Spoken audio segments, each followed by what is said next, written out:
Every day, students enter Roanoke Rapids High School determining who they want to become and crafting the next and most important chapter in their story. At Roanoke Rapids Graded Schools, we believe by providing a quality technical education, we further empower students to reach their full potential and meet the challenges of the modern-day workplace.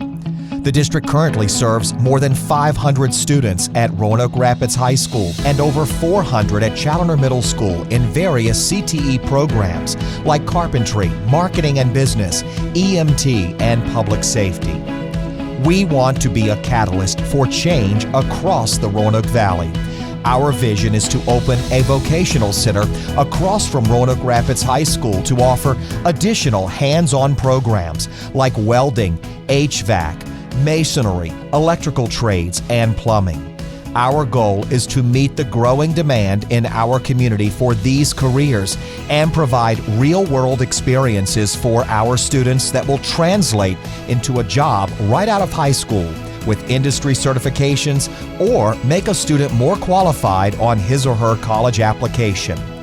We believe this will be a game changer, not only for our students, but our community.